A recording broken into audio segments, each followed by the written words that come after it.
Para akong Grab driver nito Para akong Joyride driver nito Para akong Angkas driver nito Para akong Move It driver nito Hello.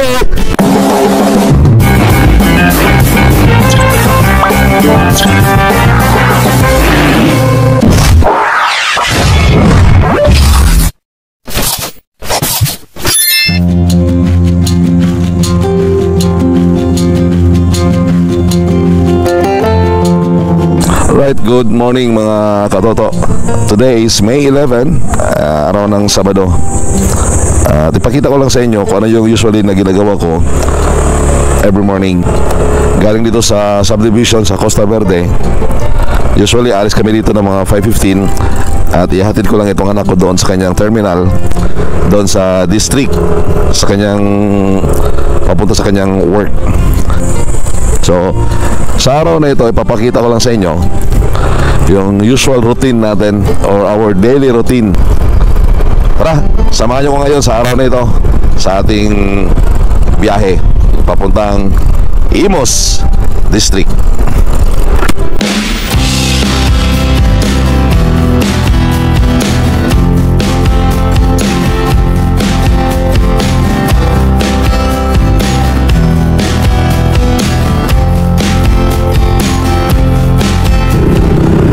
Alright, so papasok na tayo ng EPSA.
Alright, so straightforward na tayo dito sa Lancaster. At pag nadaan kayo dito sa lugar na ito, dapat mag-ingat kayo kasi ang dami pong mga lubak sa area na ito. Hindi lang basta lubak, kundi ang laki ng mga butas sa mga daan na ito. It's unsafe riding in this kind of road. At kapag mabilis tayo, at if we are not aware sa mga lubak na katulad ng ganyan, talagang tagtag ang motor mo. Worse to that, baka makadisgrasya pa tayo or baka madisgrasya pa tayo. So ingat lang mga katoto kapag andito kayo sa area na ito. Yeah, like na to, that's unsafe. Mayroong mga inilagay sa daan pero hindi siya enough na nailawan o may liwanag, especially pag gabi. So those are unsafe condition sa lugar na ito. So katulad nito, may isang lubak dito na napakalaki. Yan. Yan. Ayan pa. Marami mga lubak dito. Kung hindi mo kabisado ang daan na ito at mabilis ka, peligro. Kaya ingat lang mga katoto kapag napagawi kayo sa lugar na ito. Alright, so at this point of time, papasok na tayo sa Lancaster. Napakalawak na lugar na ito. Napakahaba. Mula Kawit, dadaan sa General Trias, Imus, and then Tanza, hanggang Naik ito. May future plan pa na hanggang Maragondon. Napakalawak na lugar.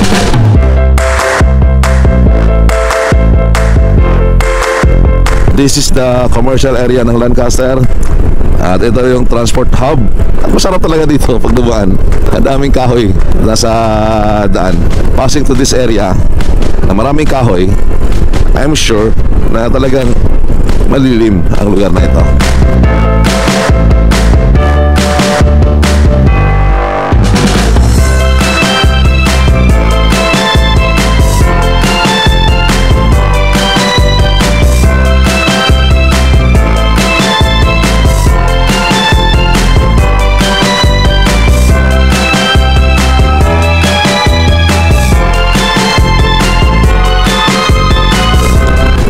so kakaliwa na tayo ngayon dito sa kantong ito.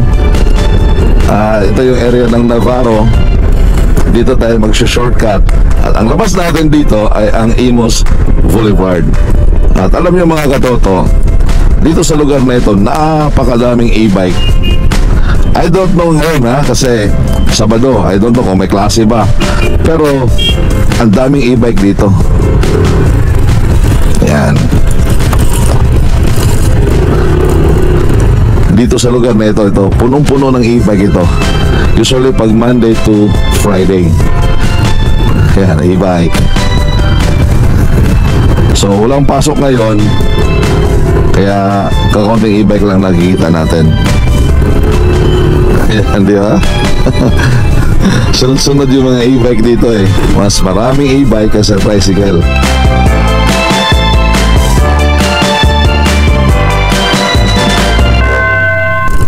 So andito na tayo ngayon, tatawirin na natin ito.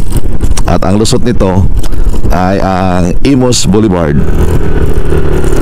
Tuyong-tuyo yung ilog, walang tubig. Sa sobrang init ng panahon, walang tubig ang mga ilog. So ito yung ongoing construction dito. Itong flyover na ito ay direct yan doon sa open canal. So sa darating ng mga araw, bibigyan ko kayo ng update kung ano na po ang status ng project na ito. So actually itong daan na ito from Kawit hanggang Governor's Drive hanggang ano na yan, Tagaytay, Santa Rosa, dire-diretso po yan approaching to Imus Boulevard. At pagdating dito, turn right tayo.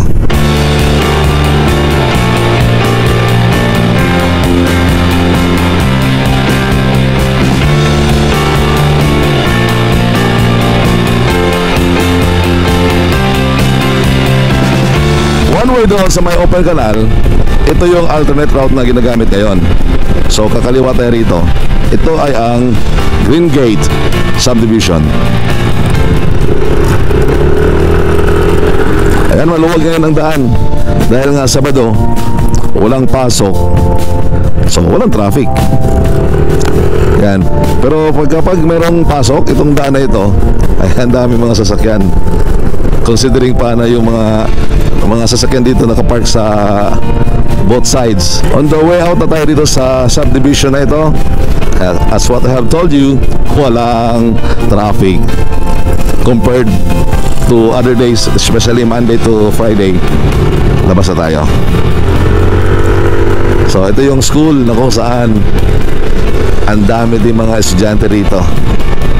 At isa sa mga daan na napaka-traffic early morning. And then turn left tayo dito sa Daang Hari Extension. At ito yung mga katoto, ito yung ongoing flyover construction. Yung sa right side natin going to General Trias yan. So yung nasa kanan natin, as what I have shared the last time na nag-vlog ako sa area nito, ay box culvert type po yan, ang daan na yan. Merong mga malakas na pag-agos ng tubig. Yung ilalim na yan ay pwedeng daanan ng tubig. So this is the extension ng kanilang project. Ito po yung sinasabi natin box culvert. Ganito po yan, yung picture na ito. Panoorin nyo. At itong flyover na ito, diretso na yan sa Molino. At dito tayo sa baba at kakanan tayo papuntang District Mall.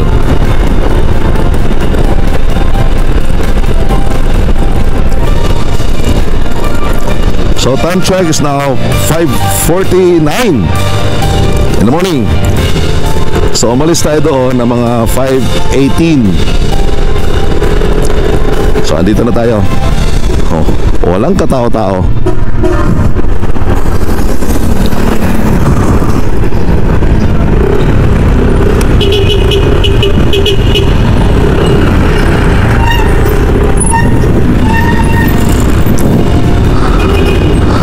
Alright.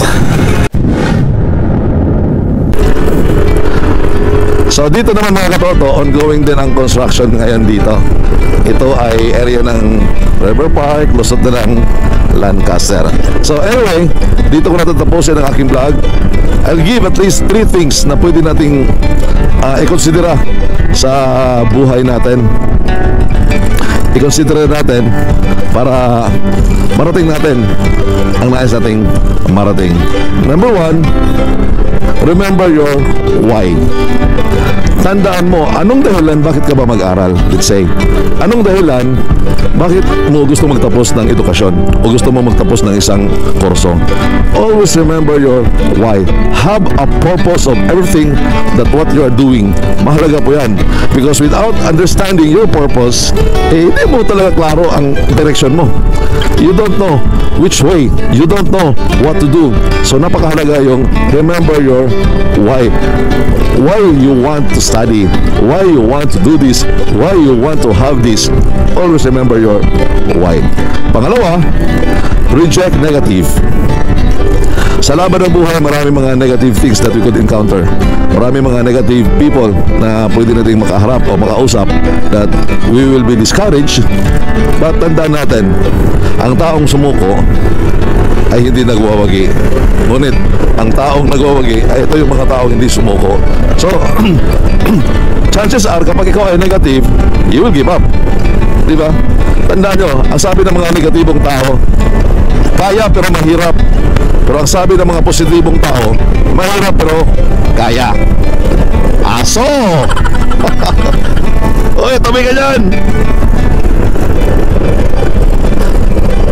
Dahil pangatlong bagay na pwede nating i-considera ay refuse to surrender. Ika nga, laban lang ng laban. Nadapa ka man, pero mayroon pa rin pagkakataon na ikaw ay bumangon. So, bangon. And then, dire-diretso lang. Pwede mo papahinga. Kasi ang buhay ay nakapagod. Pero pwede mo papahinga, pero huwag tumigil. So, refuse to surrender. And then, the last thing na pwede kong i-share sa inyo, reflect on what has done. Make some reflection. Ano yung mga bagay-bagay na nagawa mo na? O ano yung mga bagay-bagay na nagawa mo sa buhay mo? Kung sa tingin mo ito ay okay, maganda, then rejoice on it. Kung ito ay hindi naman maganda o mali, and then you have to correct it. So tandaan natin mga katoto, ang sikreto ng tagumpay ay nasayo, nakasalalay. Alright, so hanggang dito na lang. This is JB Moto on a morning ride. Para akong Grab driver nito para akong Joyride driver nito para akong Angkas driver nito para akong Move It driver nito Hello, just move it mga katoto. This is JB Moto saying to all of you, enjoy life. Ride ko to, ride mo to. Enjoy every day. And God bless to all of you. Bye bye.